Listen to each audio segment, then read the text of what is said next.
ازيكم يا حبايبي، عاملين ايه؟ يا رب ان شاء الله تكونوا بخير. دي وجبة اقتصادية 100%. دي بصدر فرخة صغير، يعني اكتر من ربع، وحاجات بسيطة. هنعمل كفتة فراخ، ممكن تحفظيها في الفريزر. بتطلعي على قد ما انتي بتاكليه او الولاد بياكلوا، تطلعي على قد وجبتك بتاعة اليوم. بجد هتعملي كمية حلوة قوي. مش محتاجين الا بصلة واحدة، وفلفل الوان حمرا واحدة، وشوية فلفل اسود بسيطة، يعني حوالي مثلا ربع معلقة وربع معلقة ملح، او الملح حسب ما بتحبي. عاوزة تحطي بهارات الكفتة بهارات عادية حطي، مش مشكلة. انا بحط ملح وفلفل بس، وشوية بقدونس صغيرين. هنخلط كل ده فين؟ في الكبة. بجد هنحط بص بسيطة ازاي، عشان بقولك بجد بسيطة جدا. هتحطي البصل والفلفل والملح في الكبة، وبعدين نضيف ربع الفرخة، بعدين نقطعها حتت صغيرة. بس هتبقى زي معاكي كده، زي عجينة الكفتة بالشكل ده.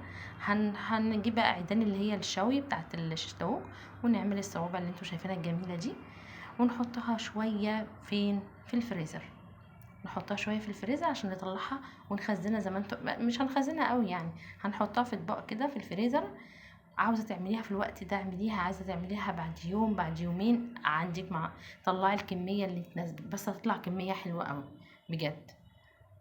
شايفين عامله ازاي؟ لان انا حطيتها في الفريزر، وحطيت بقى كده طبقه فوق طبقه، وبينهم طبعا حاجه كده كيس بلاستيك بتاع التلاجة او اي حاجه. ودي فكرة وأكلة اقتصادية بجد هتعجبكم. بعملها فين؟ في الطاسة. متاخدش مني 10 دقايق، 5 دقايق، ووش التاني، واقعد اقلب فيها واغطيها وعلى نار هادية. بجد هتطلع تحفة مع رز او مكرونة. وبالهنا والشفا، مع السلامة.